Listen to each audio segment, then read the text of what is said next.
pangalang Jesus. Kaya ako po patuloy po namin makikilala sa iyo. Ang aming pagwalas na pagsalamat at patuloy. At patuloy sa iyo na panakilaan sa aming pagbubuhay. Karapat-dapat sa pagsamba. Karapat-dapat sa pagpupuri ng iyong mga anak. Tanggapin mo po ang aming alay na pagpupuri pagsamba sa iyo ang iyong mga anak.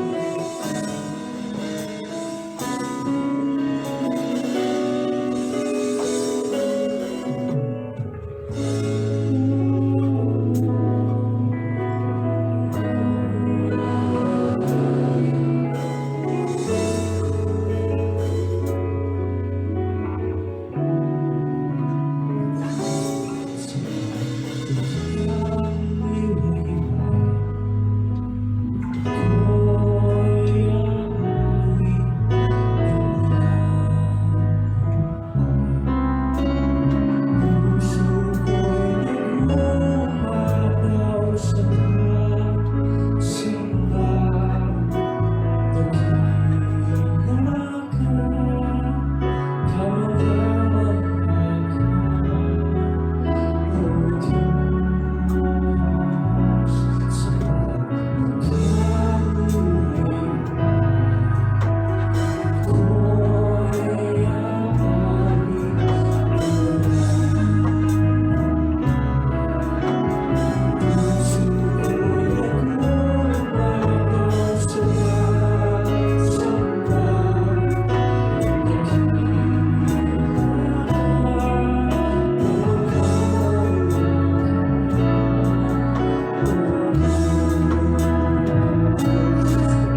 tayo po saglit na pumikit at manalangin bago po tayo dumako sa pag-aaral ng salita ng Diyos.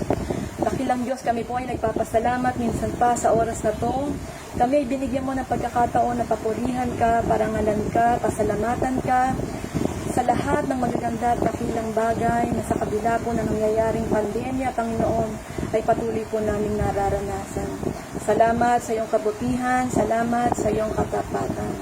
Sa oras na to, kasabay po ng aming pagdulog, ay ang pagkilala, Panginoon, malibang kami, samahan mo, wala po kaming magagawa. Kung kaya't, Panginoon, sa oras na to, kami po ay humihingi ng pagpapatawad. Hinihingi po namin ang iyong paglilinis. Hinihingi po namin ang Panginoon, anuman po ang nakikita mong hadlang, upang malaya po namin matanggap ang iyong kapahayagan sa aming pag-aaral ng iyong salita. Hinihingi po namin, Panginoon, na alisin mo. Lord, maraming pong salamat. Alam po namin sa oras na to, Panginoon, kasabay po ng pagpapatawad, paglilinis, Panginoon, ay ang katiyakan, Panginoon, ng kapahayagan mo ay malaya po namin matatanggap. Pagpalain mo ang iyong salita, pagpalain mo ang iyong mensaya, ang bawat babae at lalaki na makikibahagi, Panginoon, ng online midweek service na to. Wala pong ibang maparangalan, wala pong pangalang maitaas maliban sa iyo ang papuri, Panginoong Jesus. Amen, amen. So praise the Lord. Magandang gabi po sa ating lahat. Sa biyaya po ng Lord, minsan pa po tayong makakapakinig at makapag-aaral ng kanyang buhay at makapangyarihang salita. Napakarami po ng binago ng crisis na ating pinagdaraanan. Ang mga ang daming bagay na dapat nasimulan na, pero hindi po na nasimulan gaya ng pasukan. Dapat yun, pero nung Monday lamang po nagsimula. Meron po ilang taong pinagplanuhan, pero dahil po sa coronavirus na to, hindi na po nangyari. Example po dyan, yung Olympics. Marami pong naghihintay kasi every 4 years lang mangyari, pero dahil nga po sa coronavirus, hindi na rin po natuloy. Isa sa mga inaabangan na event sa Olympics, yung pong karera, takbuhan. Kahit ako po personally, isa po yun sa mga favorite kong event. Kasi marami pong drama, human interest, maraming mga inspiring stories. Actually, may mga ginawa pang movie, yung Chariot of Fire, galing po yan sa isang Olympic event sa takbuhan. Napakarami pong marami kang makukuhang mga kwento. So, ang common denominator po ng mga mananakbo, yung kanilang kagustuhang manalo. Kahit maraming obstacle, nadadapa, nasasaktan, naiwan na ng milya-milya, and yet, nagpapatuloy.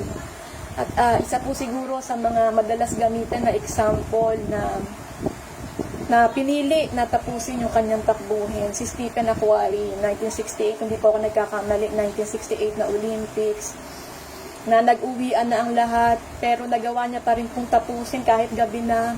At nung merong nag-interview sa kanya, tinanong siya, bakit tinapos mo pa rin? Samantalang nag-uwian na.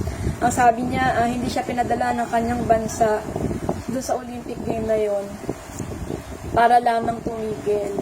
So, yung pag-aaralan po natin ngayon, may kaugnayan po sa ating sa karera, no? Sa karera bilang Kristiyano. Lahat po tayo, the moment we accept Jesus as Lord and Savior, nagparehistro na po tayo sa karera ng buhay bilang Kristiyano. Pero kakasali na po tayo, hindi po tayo nasa sideline lang. Karera na kahit na po mahirap, maraming pong balakid, kailangan po nating mapagtagumpayan. At ito po pag-aaralan natin, encouragement po sa atin para magpatuloy, mapagtagumpayan po natin yung ating karera ng buhay. So, ang title po ay The Race We Must Win. The Race We Must Win. Ang text po natin ay mababasa po natin sa Hebrews chapter 12, verses 1 to 3. So, sa Tagalog po, ang sabi, kaya nga, dahil napapaligiran tayo ng napakaraming saksi, talikuran natin ang kasalanan at anumang balakid na pumipigil sa atin, buong tiyaga tayong tumakbo sa paligsahang ating sinalihan. Ituon natin ang ating paningin kay Jesus na siyang pinagbubulan at kabuuan ng ating pananampalataya. Dahil sa kagalakang naghihintay sa Kanya, hindi niya ikinahiya ang mamatay sa krus at siya ngayon nakaupo sa kanan ng trono ng Diyos. Isip-isipin ninyo kung gaano ang tiniis niyang pag-uusig ng mga makasalanan upang kayo ay hindi manlupaypay o panghinaan ng loob. Yan. Ang Diyos po ang purihin sa pagkakabasa ng kanyang buhay at makapangyarihang salita. Si Saint Paul po, si Apostol Pablo, karamihan sa kanyang mga isinulat, palagi niya pong inihahambing o inihahantulad ang buhay Kristiyano sa isang karera, sa isang marathon. Ang sabi niya po sa mga taga-Korinto, to the Corinthians, Paul wrote, sa 1 Corinthians chapter 9 verse 24, don't you realize that in a race everyone runs, but only one person gets the prize, so run to win. So ano pong sinasabi? In other words, Paul, ini-encourage niya po yung mga taga-Corinthians to run to win. Sa karera, marami ang kasali, pero isa lamang po ang mananalo. Marami ang kasali, pero isa lamang ang kukuha ng premyo. So, ang sinasabi, run to obtain the prize. So, in other words, put everything into it. Ibigay mo yung lahat-lahat mo para manalo ka, magwagi ka sa karerang ito. To the Galatians, Paul wrote, ang sabi po sa chapter 5, verse 7, you were running well. Who hindered you from obeying the truth? Ano po yung sinasabi dito? Ang sinasabi po ni Paul dito, nagsimula kayo ng tama. But what did hinder you? Tinanong niya, ano ang pumigil sa inyo? So there are things that will hinder us from winning the race. May mga balakid, may mga obstacle tayo na dadaanan na magiging dailan upang hindi natin mapagtagumpayan. And then to the Philippians, Paul wrote concerning himself sa mga taga-Pilipos patungkol sa kanyang sarili. Ang sabi niya sa chapter 3 verse 14, I press on. Sabi ni Paul, I press on to reach the end of the race and receive the heavenly prize for which God through Christ Jesus is calling us. Ano po yung nais niya? Ang nais niya, hindi siya tumatakbo para sa walang ananang. He did not run in vain para sa wala yung kanyang pagtakbo. Ang sabi, makikita po natin siya rito bilang isang mananakbo na nasa final lap na nasa huling stage na ng kanyang pagtakbo. At ang sabi, he is pressing towards the mark for the prize of the high calling of God in Christ Jesus. Nasa huling lap na siya. And then at the end of his life, kung siya'y mamamatay na, pupugutan na ng ulo, sumulat siya kay Timoteo. Ang sabi niya sa Timothy chapter 4 verse 7 to 8, I have fought the good fight, I have finished the race, I have kept the faith. Verse 8, now there is in store for me the crown of righteousness, which the Lord, the righteous judge, will award to me on that day, and not only to me, but also to all who have longed for His appearing. So, sana nga naisulat po na epistles ni Saint Paul, na-mention niya paano po nagtatrain yung mga athlete na sumasali sa Olympic Games. Paano nila dinidisiplina, paano nila sinasakripisyo yung kanilang katawan para lamang makadyon at manalo sa kanilang event na sasalihan. Yung sa modern day Olympic, binasa ko, gaano ba ang inuubos na oras ng isang atleta? Ang sabi po, 10,000 hours, 6 hours sa isang araw, 6 days a week, umulan, umaraw. Ginagawa po nila yung paghahanda na yung pagtre-training na yun. Inaano nila yung sarili nila, dinedeprive nila sa mga luxury na ini-enjoy ng isang ordinaryong tao. Pero sila, dahil sa pagdidisiplina nila, ginagawa nila ang mga bagay na yun. Noong panahon po ni Paul, ang Olympic po noon wala pong ibinibigay. Hindi po gaya ng modern day Olympic na merong binibigay na bronze, na silver o gold. Noong panahon po na yon, ang mga nananalo, ang binibigay lang po sa kanila laurel na wreath, parang dahon na madaling matuyo, madaling kumupas. At ang sabi po ni Paul, they will work so hard to train and discipline themselves so hard for a corruptible crown. Dinidisiplina yung sarili ng napakahirap na nasakripisyong ginagawa para sa isang corruptible crown. How much more should we be so disciplined as we are seeking incorruptible crown? Kung sila incorruptible crown, ganun ang ginagawang pagdidisiplina, pagsisakripisyo.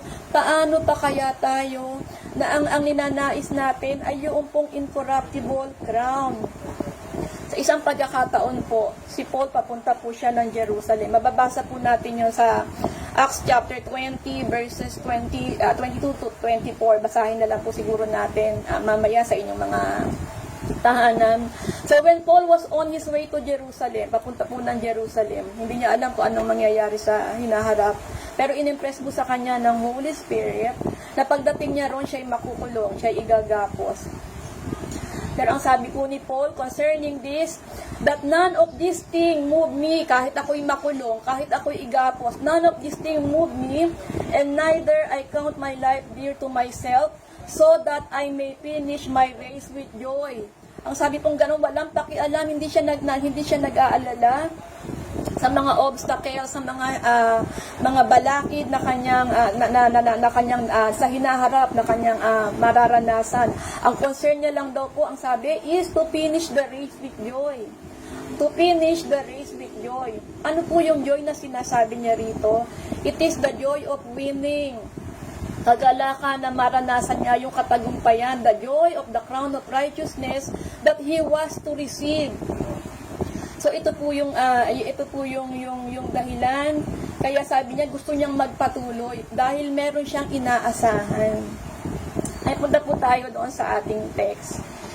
Ang writer po ng Hebrew, hindi po sinabi, ang sinabi lang po, the writer to the Hebrews, hindi po alam kung sino ang nagsulat, ang nagsabi, marami pong Bible scholar nagsasabi, si Paul.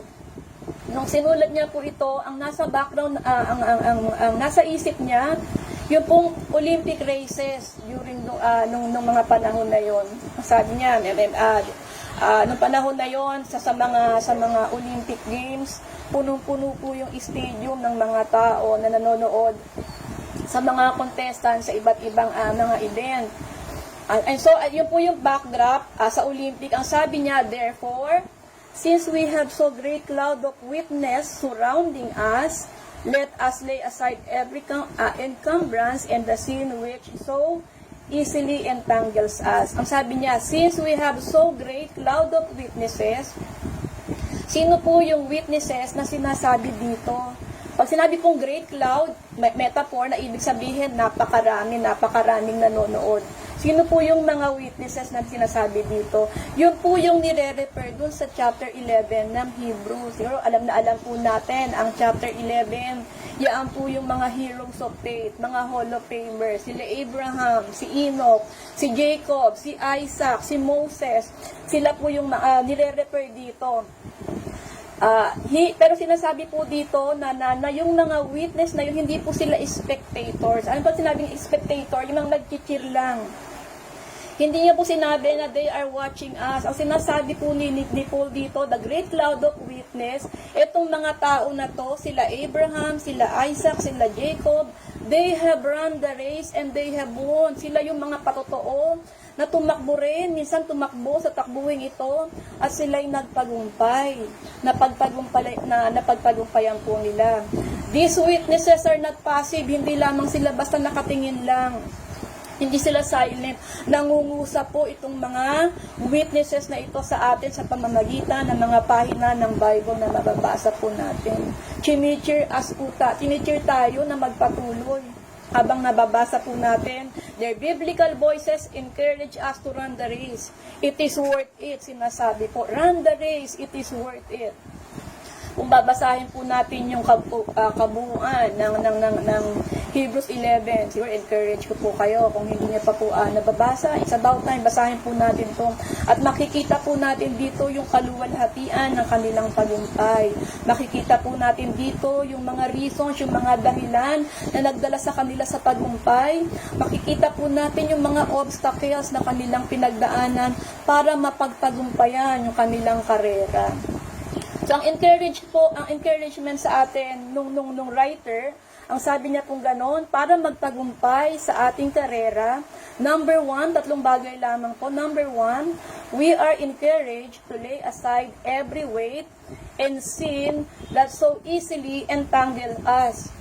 Every weight and sin that easily entangle us. Dalawang bagay po yung sinasabi ng author na mga dala-dala po natin, na kailangan po nating alisin. Number 1, we need to get rid of every weight and every hindrance that we are carrying. Wala po dapat excess baggage. Mga bagay na nagpapabagal sa atin. Sa Olympic po, nung mga early days, ang rule po doon, ang isang mananakbo o kung sino man yung atleta na kasali sa Olympic, tinatanggal nila yung mga hindi kailangan, yung the bare necessity, kung ano lang yung kailangan, yun lang dapat ang suot nila, para walang makahinder sa kanilang pagtakbo or sa kanilang event, para manalo sila sa karera. No weights, wala pong mga pabigat. Madalas sa kanilang pagsasanay, sa kanilang pagtitrain, nagtitrain sila na merong pabigat, kinakabit po nila yan sa kanilang katawan. Pero pagdating po nung mismong araw ng karera, inaalis po nila lahat ng mga pabigat na meron sa kanilang katawan. Sa ngayon po, sa kasalukuyan po, yung mga mananakbo, grabe po yung ginagawa ng mga yung Nike, Adidas, nagdevelop po sila ng sapatos ng yung pinakamagaan, the lightest shoes possible, even yung mga jersey, dapat yung wind resistant. Bakit? Because they do not want anything to, para walang pumipigil sa kanila sa pagtakbo. Magaang na magaang, wala pa po tayong nakita na mananakbo sa Olympic, na nakabelt, nakasombrero, yun lang pong suot nila, yung pinakamagaang, yung iba nga po nakapaapa. The goal is to win the race, to come first, kung kaya tinatanggal po nila lahat ng mga pabigat. Wala pong overweight na tumatakbo sa isang karera. O tinatanggal po nila lahat ng magiging dahilan para hindi sila makatakbo ng matulin. In Christian race, atin pong atakbuhin, na sabi nga po, ang buhay ng Kristiyano inihahan tulad sa isang karera. Running this race of life, ang nais po natin magtagumpay. Pero may mga bagay po na nag-hold, pumipigil sa atin. Mga bagay na nagpapabagal, mga bagay na nagiging dahilan para hindi po natin mapagtagumpayan yung karera. Isipin po natin sa mga oras na to, ano po ba yung nagpapabagal sa atin? Hindi po lahat ng bagay ay masama, hindi po lahat ng bagay ay kasalanan, pero may mga bagay po na nagbibigay, na nagiging pabigat puro para sa atin. Sipin po natin, ano po ba yung, what is keeping us from a better prayer life? Ano yung pumipigil sa atin para magkaroon ng mas mainam na prayer life? Para mas mabasa natin yung Word of God every day? Ano yung pumipigil sa atin para mag-worship? Kaabalahan? Kaabalahan ba? Kabisihan? Marami ba tayong pinagkakaabalahan? Hindi po sinasabi na yung schedule natin or yung technology is sin, kasalanan. Ang sabi nga po nabasa ko kagabi kay Rick Warren sa 1 Corinthians 10:23, everything is permissible, but not everything is beneficial. Everything, malayang gumawa, pero lahat hindi po nakakabuti. Ano po ba yung mga umuukupa sa oras natin? Yung hindi po masama mag-FB, hindi po masama mag-Facebook. Yung Facebook gagamitin mo platform para mag-share ng Word of God.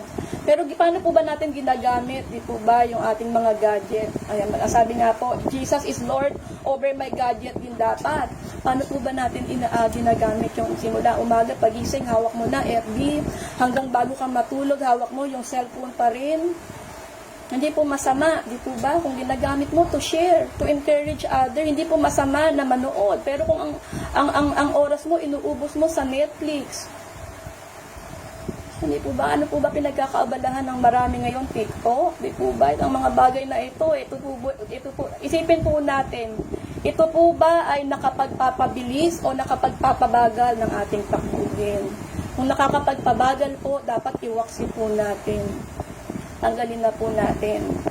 And then, ang pangalawa, ang sabi po, nakadala-dala natin, na kailangan nating alisin kung nais nating mapagtagumpayan yung ating karera, sin which so easily entangle us. Parang sinabi pong nakanit, entangle, nakapulupot sa atin. Ang New Testament, napakarami po. There are several different lists ng mga bagay na magiging hadlang upang tayo po ay magpag-fornicate. Iba-iba po ng mga kasalanan. Pero po sinasabi po dito, yung sin which so easily entangles us, hindi po siya nagre-refer sa isang particular na kind of sin. Hindi po sinabi dito anong kasalanan yan. Ang kasalanan po ay kasalanan kahit ano po yan. Meron po siyang unique characteristic. Kapag sinabi pong unique characteristic, patuloy tayong pinalilibutan na kapag napakadaling kumapit sa atin. A sin is ever-present threat to the Christian's ability to run the race. Ito yung palaging nandyan, banta sa ating takbuhin, kaya hindi natin magagawang makatakbo, kaya yung iba hindi nagagawang magtagumpay sa kanilang takbuhin. Ang kasalanan daw po ay parang alkitran, madikit. Kapag once ginawa mo na siya, napakahirap ng bitawan. Kaya mas maganda po, wag na po natin gawin. But there is tenacity about sin which makes it cling to the sinner, kumakapit, ayaw bumitaw. The moment na gawin mo yan, nakadikit na yan sa'yo. Mahihirapan ka nang tanggalin. So whatever kind of sin, kahit ano pang uri ng kasalanan po yun, na nagiging hadlang, dapat po, kailangan nating tanggalin. Needs to be removed. Anything, gaano man parang inosente naman sa ating paningin, kung ito naman po ay magiging hadlang, obstacle sa ating karera. Gaya sabi nga parang, yun pong kapag mananakbo na nakagown, dito po inihalin tulad wala naman pong masama kung nakagown, di po ba? Kaya lang ito po yung mag-i-impede, ito yung magiging hindrance dun sa runner kapag siya'y tumakbo, maaaring sumalabit sa kanyang paa, pumulupot, ganun po inilalarawan. So whatever that sin is, it must be stripped off and avoided at all costs. Kung nasa iyo na, kailangan mong tanggalin. At kung wala pa, wag mo nang gawin. So these are sin and weights. Sin will disqualify, ang kasalanan po ang magdi-disqualify sa atin. Para even to finish the race. Marami po tayong alam sana story, si Ben Johnson sa mananakbo. Na nakakuha ng gold and then binawi sa kanya kasi nalaman gumagamit ng steroid. So na-disqualify po siya sa kanyang kahit nasa kanya na dapat nabawi. So may mga bagay na magdi-disqualify sa atin para matapos hindi na po para manalo This thing will even disqualify, hindi mo na magagawang tapusin. Sin will disqualify and the weights will slow you down. Ang mga pabigat, ito po yung magpapabagal sa atin. Kung yung isa po magdi-disqualify, yung isa po magpapabagal sa atin. So, pwede po nating assess ang sarili natin. Ano po ba yung mga kabigatan na hindi kabigatan, yung nagpapabigat po sa ating buhay. Akala natin inosente lang, FB lang, TV lang. Pero kung ito po yung nagiging dahilan para tayo'y maging mabagal, hindi makapagpatuloy, dapat po ang sabing ganon, nung encouragement sa atin, get rid of those things if we must win the race. And then, ang sabi po, ang pangalawang encouragement sa atin, and then we are exhorted to run with endurance the race that is set for us. Madalas po natin itong naririnig. Ang takbuhin natin bilang ang Christian race, hindi po siya pabilisan, hindi po siya 100-meter dash. Ang sabi po, ang ating takbuhin mahaba, lifelong. So ang kailangan po dito, endurance. Hindi po pabilisan. Ang mananatili hanggang dulo, yung po yung mananalo. Marami pong tao, Kristiyano, na nagsimula, great speed. At kapag nakita natin, di ba, alam natin na malayo yung mararating, sila yung mananalo. Pero hindi po sa lahat ng pagkakataon ganun. Alam na alam po natin yung story ng pagong at ng kuneho. Ito ba, yung rabbit, sa simula, ang bilis, alam mo, siya yung winner. Pero along the way, naging relax. Nauna pa po sa kanya yung pagong. Ganon din po, di po ba, sa maraming Kristiyano, marami in times, kapag tumatakbo, ang bilis sa simula, napakainit, pero dumating yung mga pagsubok, may mga obstacles na kakaramihan sa kanila, nag-drop out na. Noong una, napakainit, napakasigasig. Lahat ng Bible study, every Sunday, and then dumating yung persecution. Nawala na, tumigay. Ang ating pong takbuhin bilang Kristiyano, mahaba po siya. Tipo ba? There is, sabi po, look perseverance, run with perseverance. Run with endurance. Meron po, there is a reason, the Greek word for race, ang sabi po, ang Greek word daw po ng race is agona. Agona, doon po nanggaling yung English word na agony. Agony, alam po natin, pag sinabing agony, naghihirap, dumaraing, nagsasuffer. The Christian life is hindi po madali, alam po natin, ang buhay Kristiyano, hindi po bedo process, hindi po walk in the park. Ang buhay po ng Kristiyano, nire-require po sa atin, it demands great effort and time, at meron pong agony tayong mararanasan. So, ang sabi po, run with endurance.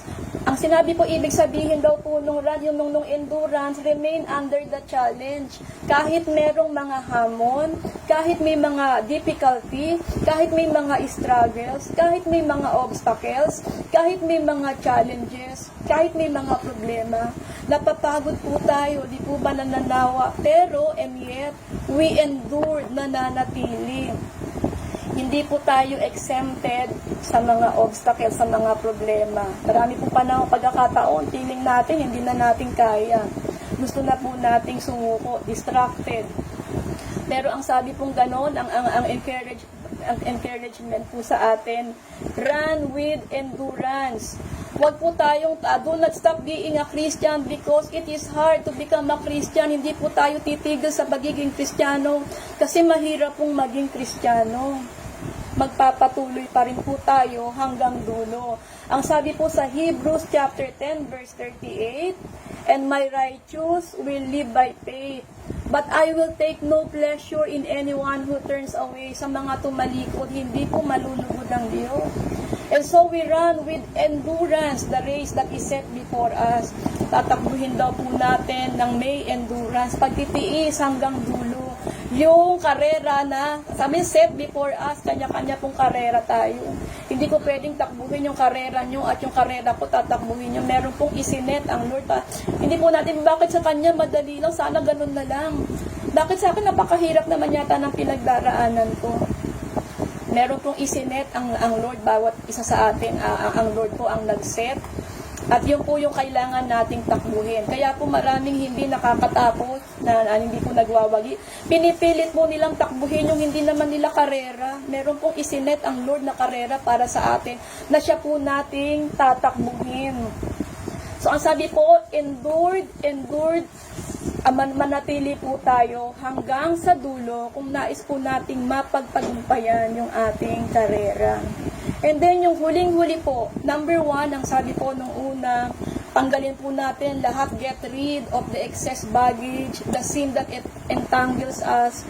Ang pangalawa naman po, ang sabi pong ganoon, yung magpatuloy daw po tayo. At yung huli, yung pangatlo, fix our eyes on Jesus, the author and fix our eyes on Jesus. Siya po yung ating example. Ang sabi po, and let us run with endurance the race that is set before us, fixing our eyes on Jesus, the author and perfecter of faith, who for the joy set before him endures the cross, despising the shame, and has sat down at the right hand of the throne of God. For consider him who has endured such hostility by sinner against himself, so that you will not grow weary and lose heart. Fix our eyes on Jesus. Sa kanya daw po natin ituon ang ating paningin. Nakita po natin si Jesus nung panahon na yon, na naipapako po siya. Tumingin po siya beyond, hindi lamang po doon pagkatapos nang ipako siya sa krus. Hindi po doon sa hardship, hindi po doon sa sufferings, hindi po doon sa pain lang siya nakatingin. Ang sabi, for the joy that was set before him. For the joy that was set before him. Nasaan po yung joy? Siguro maaari po nating itanong, asan yung kagalakan? Where is joy in going to a cross? Magagala ka ba na ipapako ka sa cross?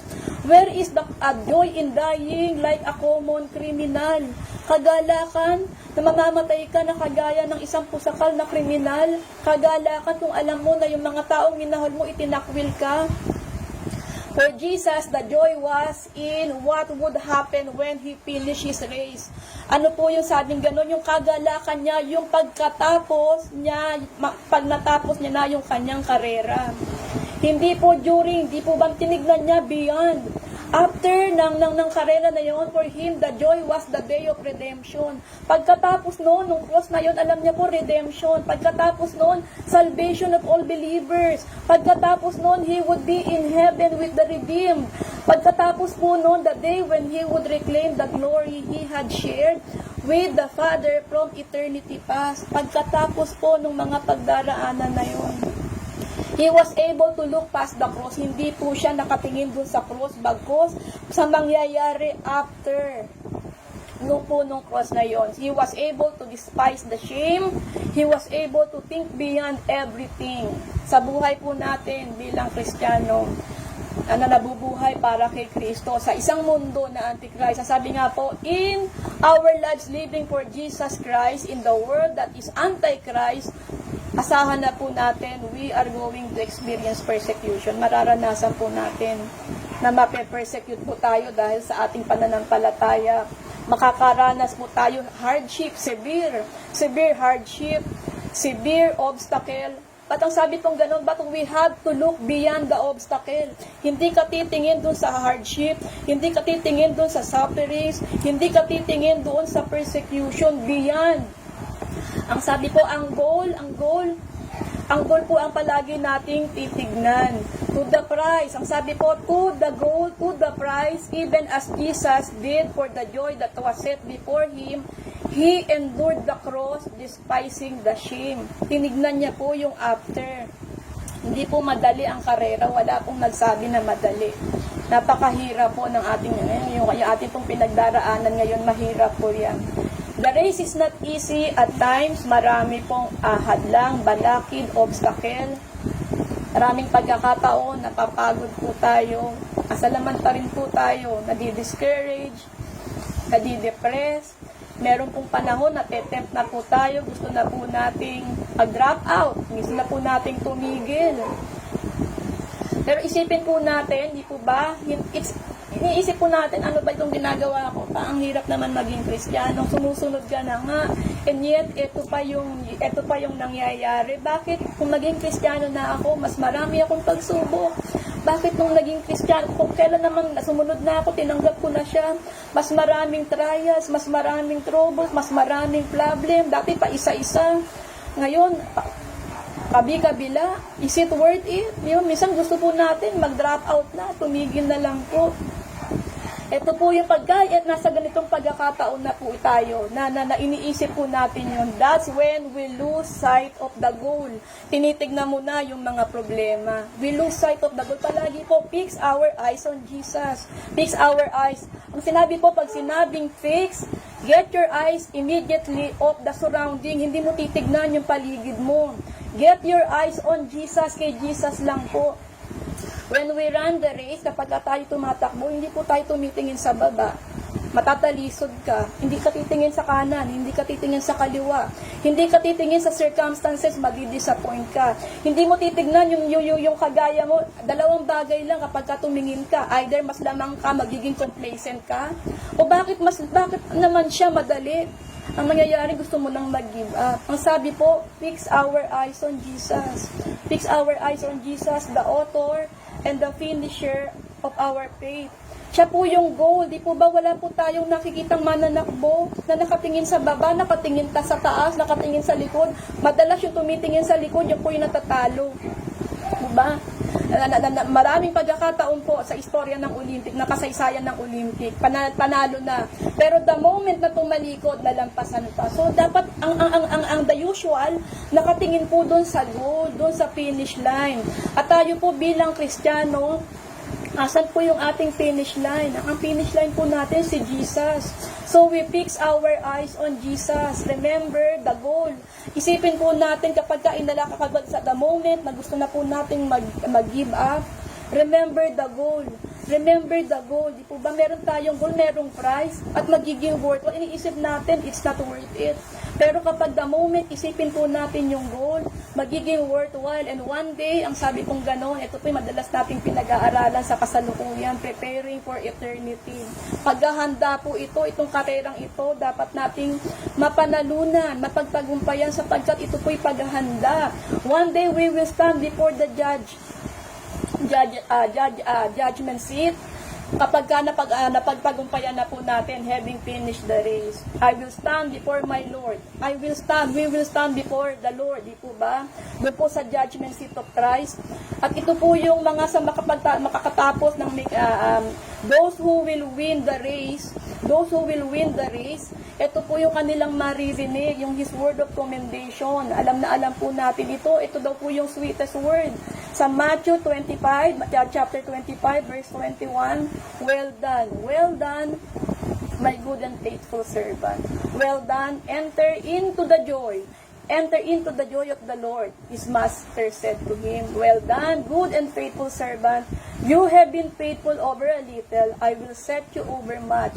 Enter into the joy of your master. Ito ba?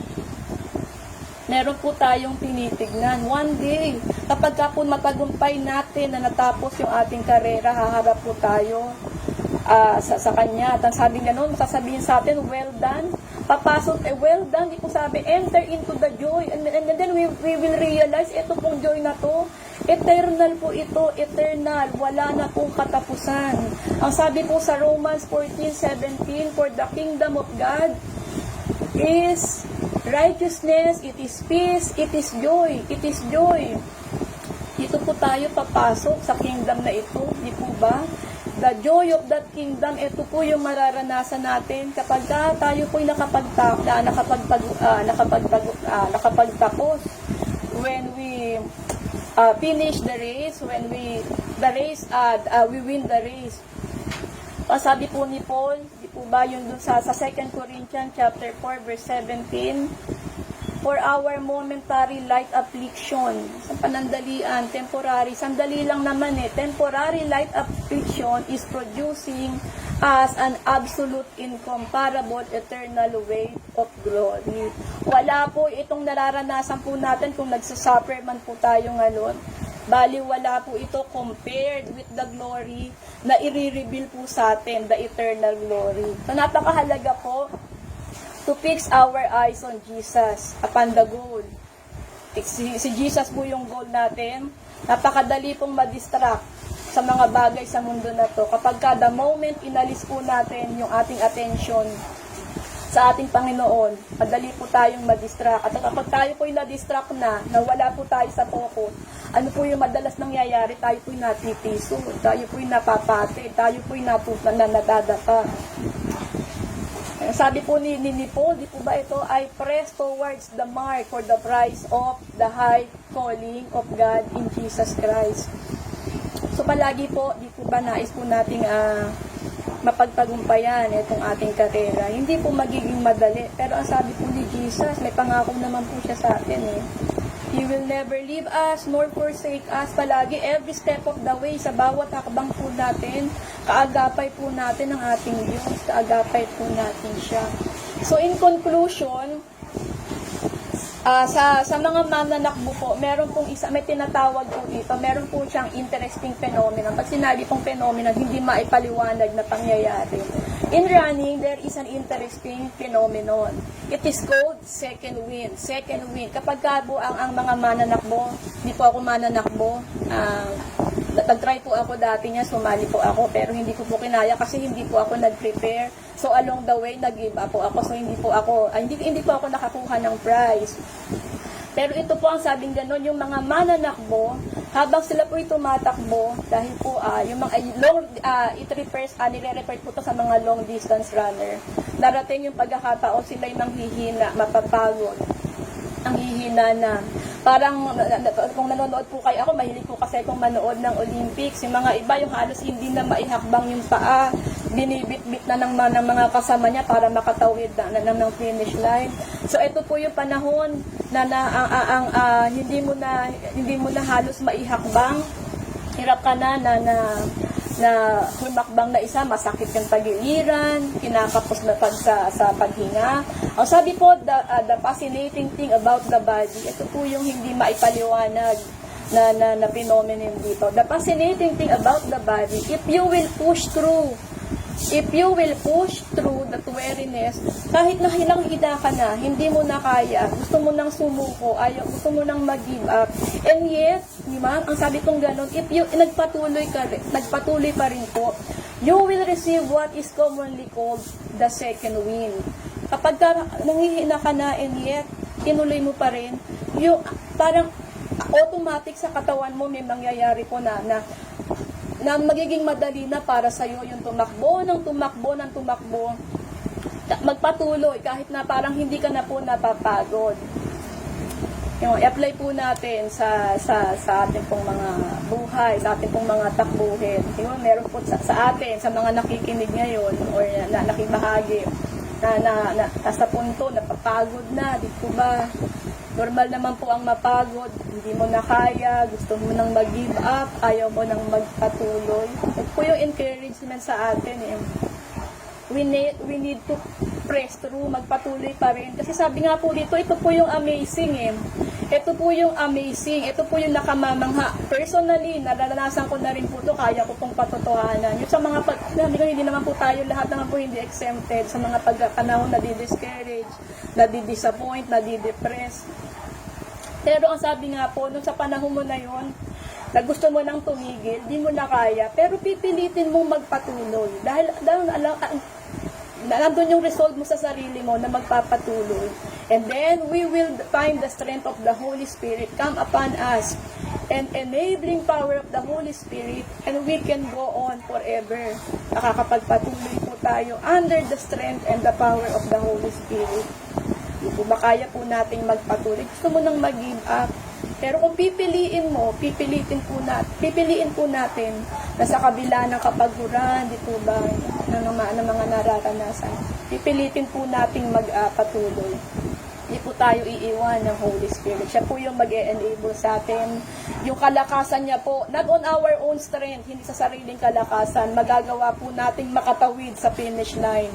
Magagawa po natin. Si Paul, madalas po siya na napapagod.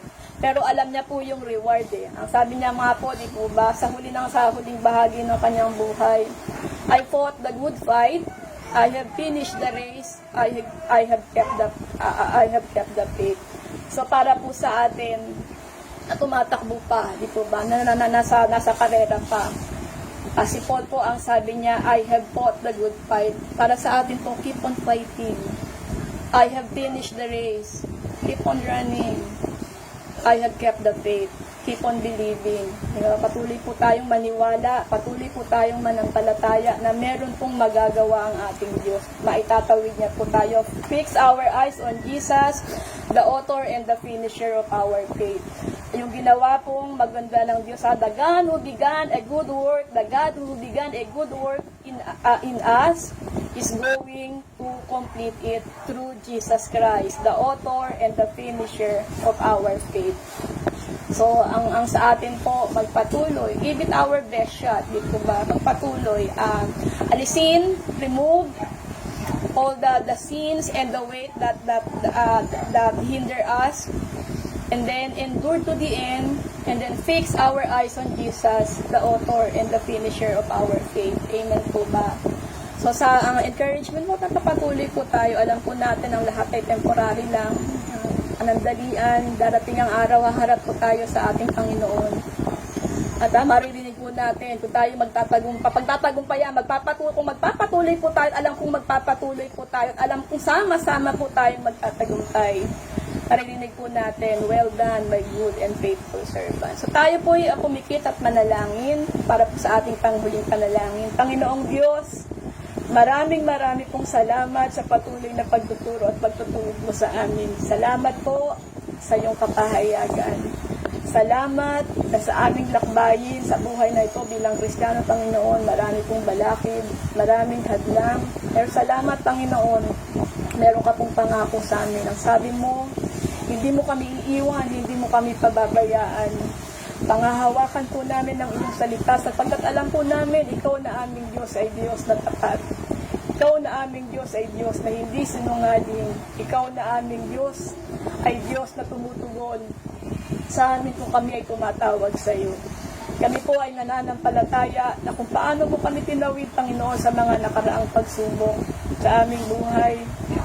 Muli mo po kaming itatawid. Ano man ang dumating, Panginoon, sa aming buhay, pagsubok man, trials man, Lord, testing man, sufferings man, hardship man, alam po namin, Lord, ikaw pa rin po kung iaalaw mo ito sa aming buhay. Kung dadalhin mo kami, Panginoon, alam po namin, ikaw pa rin po ang mag-aalis sa amin. Dalangin namin sa oras na to, Panginoon, ikaw po ang tumulong sa bawat isa, Lord, iwaksi po namin yung mga bagay na magiging dahilan upang hindi po kami makapagpatuloy. Help us, Lord, to run our race well. Remove all the sins and habits, Panginoon, na nagiging nagpapabigat po sa amin. And help us, Lord, to fix our eyes on Jesus, the author and the finisher of our faith, that we may run our race, Lord, victoriously.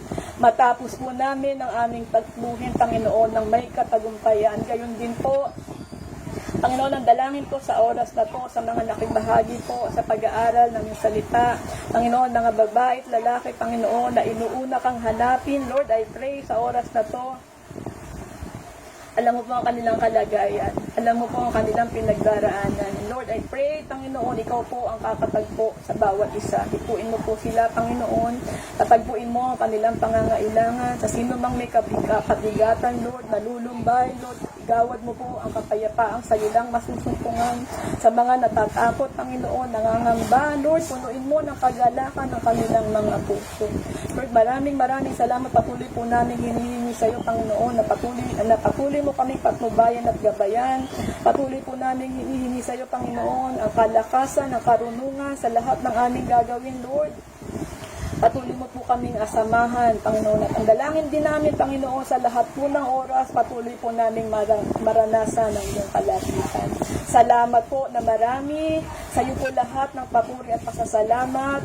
Sa pangalan lamang ng iyong anak na si Jesus. Amen. Amen. Ang Diyos po ang magpala sa buhay ng bawat isa. God bless us all and keep safe po.